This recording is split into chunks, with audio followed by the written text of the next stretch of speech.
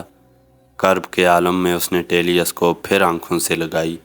زخمی حالت میں راسم نے اپنی گن پھر اٹھا لی تھی۔ اس کے جسم پر خون کے دھبے نظر آ رہے تھے۔ گولی اس کے سینے یا کندھے پر دائیں جانب لگی تھی۔ وہ اپنے ساتھی کے ساتھ لڑکھڑاتا ہوا بھاگا۔ دونوں پلٹ کر فائر بھی کر رہے تھے۔ پھر وہ جلسہ گاہ سے باہر ایک گلی میں داخل ہو گئے۔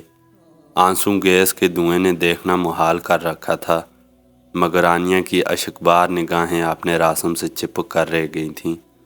راسم اور اس کا ساتھی اب ایک ہمدار گلی میں بھاگ رہے تھے۔ کچھ مسلح فوجی ان کے پیچھے لپک رہے تھے۔ کسی بھی لمحے وہ ان پر گولیوں کی بوچھاڑ کر سکتے تھے۔ انہیں کیا فکر تھی اگر کوئی اور بھی گولیوں کی زد میں آتا؟ کچھ آگے جا کر راسم اور اس کا ساتھی علیحدہ ہو گئے۔ راسم بائیں جانب والی ایک تنگ گلی میں مڑ گیا۔ صاف پتہ چلتا تھا کہ وہ اپنے پیچھے لپکنے والے موت کے ہرکاروں کو جل دینا چاہتا ہے۔ کیا وہ ایسا کر سکے گا؟ آنیا سوچ رہی تھی، اور اس کا دل دھڑکنا بھول گیا تھا۔ وہ خود کو بچانے کے لیے اندھا دھند بھاگ رہا تھا۔ کسی وقت 2-3 سیکنڈ کے لیے آنیا کی نظروں سے اوجھل بھی ہو جاتا تھا، پھر نظر آنے لگتا تھا۔ پھر وہ آنیا کو بہت فاصلے پر نظر آیا۔ وہ اب بھی بھاگ رہا تھا، لیکن اب اس کے تعاقب میں کوئی نہیں تھا۔ گن اس کے ہاتھ میں تھی۔ اس کے لمبے بال ہوا میں لہرا رہے تھے۔ اس کے سامنے گھنے درخت تھے، اور پھر پہاڑیوں کا طویل سلسلہ تھا۔ یکا یک آنیا نے دیکھا، ایک جانب سے 2 موٹر سائیکل سوار نمودار ہوئے۔ راسم جھپٹ کر ایک سوار کے عقب میں بیٹھ گیا۔ آنیا نے کانپتے ہاتھوں سے ٹیلی اسکوپ کا فوکس درست کیا۔ اس نے دیکھا یہ موٹر سائیکل سوار راجہ تھا۔ دوسرا موٹر سائیکل سوار ہیرو کا داماد امیر حمزہ تھا۔ اس کے ماتھے پر اللہ اکبر کے الفاظ والا ہیڈ بینڈ نظر آ رہا تھا۔ وہ تھوڑا آگے گئے تو ایک موٹر بائیک مزید ان میں شامل ہو گئی۔ اس پر بھی 2 کشمیری نوجوان سوار تھے۔ انہوں نے چہروں پر رومال باندھ رکھے تھے۔ ان میں سے ایک کے کندھے پر کوئی لمبوتری چیز جھول رہی تھی۔ ہاں، وہ راکٹ لانچر تھا۔ ایسا ہی راکٹ لانچر دوسرے سوار کے کندھے پر بھی تھا۔ وہ برق رفتاری سے پہاڑیوں کی طرف بڑھ رہے تھے۔ گاہے گاہے مڑ کر عقب میں بھی دیکھ لیتے تھے۔ وہ پیچھے آنے والے ہر خطرے کا مقابلہ کرنے کے لیے تیار تھے، اور ان میں راسم بھی تھا، لیکن فی الحال خطرہ کوئی نہیں تھا۔ وہ آگے بڑھتے چلے گئے۔ وہ پہاڑیوں میں داخل ہو گئے۔ آنیا کی ٹیلی اسکوپ اب بھی ان کا تعاقب کر رہی تھی۔ وہ اپنی رائفلیں لہرا رہے تھے، وہ نعرے لگا رہے تھے، اور وہ دور جا رہے تھے، پہاڑیوں میں گم ہو رہے تھے۔ جب ہونٹ سی دیے جائیں، جب آنکھیں اندھی کر دی جائیں، جب دھڑکنوں کو زنجیر کر دیا جائے، جہاں بازوں کو پناہ دیا کرتے ہیں، اور پھر انہی ویرانوں میں سے ایک دن آزادی کا مسکراتا ہوا سورج طلوع ہوتا ہے۔ ٹیلی اسکوپ ایک طرف رکھ کر آنیا فرش پر بیٹھ گئی اور پھوٹ پھوٹ کر رونے لگی۔ وہ سمجھ گئی تھی کہ آج شام اور آنے والی شاموں میں اب یہاں کسی کو نہیں آنا۔ وہ شہادت کا راہی تھا اور اپنے سفر پر روانہ ہو چکا تھا۔ انڈین فورسز کی طرف سے اسٹیج کیے جانے والے اس سنگین ہنگامے میں 5 کشمیریوں کی جان گئی اور کچھ زخمی ہوئے۔ یہ قیمتی جانوں کا نقصان تو بے شک تھا، مگر جتنا اندیشہ کیا جا رہا تھا اتنا نہیں تھا، اور اس کی وجہ یہی تھی کہ عین موقع پر بھارتی فوجیوں کو اپنی پڑ گئی تھی۔ کہا جا رہا تھا کہ بھارتی فوجیوں نے اپنی 4 لاشیں اٹھائی ہیں اور کئی زخمی بھی ہوئے ہیں۔ جلسے کے شرکاء میں سے جو لوگ زخمی ہوئے تھے ان میں سے ایک دلبر سنگھ جی بھی تھے۔ ان کی ٹانگ میں 2 گولیاں لگی تھیں۔ بھارتی فوجی انہیں مارتے اور گھسیٹتے ہوئے ایک قیدی گاڑی میں ڈال کر لے گئے تھے۔ دلبر جی آخر تک ست سری اکال کے پرجوش نعرے لگاتے رہے تھے۔ شام کے بعد آنیا کو راسم کا لکھا ہوا ہاتھ ملا۔ یہ چھوٹا سا ہاتھ وہ بیڈ کے سرہانے کے نیچے رکھ گیا تھا۔ 2 ماہ گزر چکے تھے۔ آنیا اپنے شہر جلندھر واپس آ چکی تھی۔ پاپا ہر وقت اس کی دلجوئی میں لگے رہتے تھے۔ ماما بہت کم بات کرتی تھیں۔ آنیا اپنے کمرے میں بیٹھی تھی اور کہ نہار کی کال آئی۔ آنیا اسی کال کا انتظار کر رہی تھی۔ کل آنیا نے الٹرا ساؤنڈ اور بلڈ ٹیسٹ کرایا تھا۔ نہار نے کہا، آنیا جانی، رپورٹ آ گئی ہے، مبارک ہو، رب نے چاہا تو بیٹا پیدا ہوگا۔ آنیا کے جسم میں سنسناہٹ جاگی، دل عجیب گداز سے بھر گیا۔ وہ اٹھی اور آہستہ آہستہ چلتی الماری تک پہنچی۔ ایک مقفل دراز کھول کر اس نے ایک طے شدہ کاغذ نکالا۔ یہ وہی خط تھا جو راسم نے جاتے ہوئے لکھا تھا۔ وہ اسے 20 مرتبہ پڑھ چکی تھی۔ ایک بار پھر پڑھنے لگی۔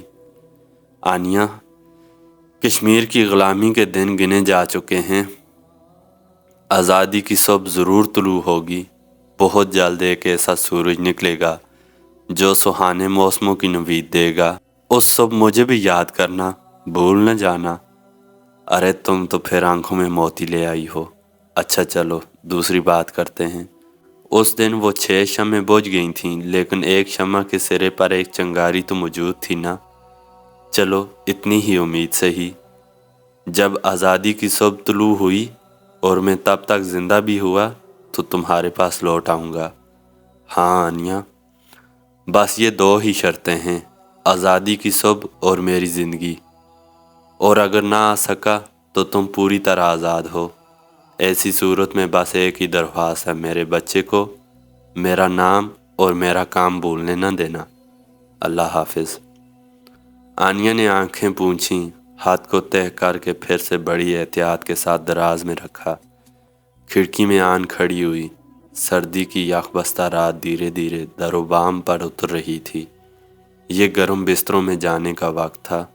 اس نے کھوئی کھوئی نظروں سے دور شمال کی طرف دیکھا۔ اس کی نگاہ تصور کے سامنے کشمیر کی وادی آئی۔ اونچے اونچے برف پوش پہاڑوں کے درمیان کچھ گونجتی ہوئی آوازیں اس نے سنی، بارود کی آوازیں، لہو کے بہنے کی آوازیں اور للکارنے کی آوازیں، اور پھر کچھ مناظر اس کے تصور میں ابھرے۔ کچھ سربکف مجاہد اپنے ہدف پر عقابوں کی طرح جھپٹ رہے تھے، پلٹ رہے تھے، پھر جھپٹ رہے تھے۔ وہ لہو لہو تھے اور پکار رہے تھے، لے کے رہیں گے آزادی، لے کے رہیں گے آزادی۔ جی تو دوستو، ہماری آج کی قسط یہاں پہ مکمل ہوتی ہے۔ باغ سے باغ تک ناول کی یہ آخری قسط تھی۔ آج طاہر جاوید مغل صاحب کا ایک اور شاہکار ناول ہمارے پلیٹ فارم پہ مکمل ہو چکا ہے۔ کیا ہی کمال کا ناول ہے۔ کئی مقامات پر آنکھیں بھر آئیں، دل بوجھل ہو گیا، آواز بھر آ جاتی تھی، بڑی مشکل سے پڑھا جا رہا تھا۔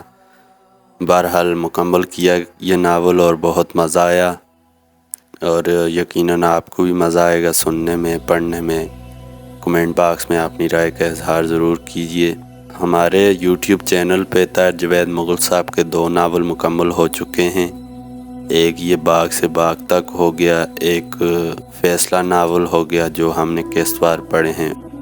اپنے چینل پہ ہم مزید آگے بھی ناول پڑھیں گے۔ آپ کمنٹ باکس میں اپنی رائے کا اظہار کیجیے کون سا ناول شروع کیا جائے۔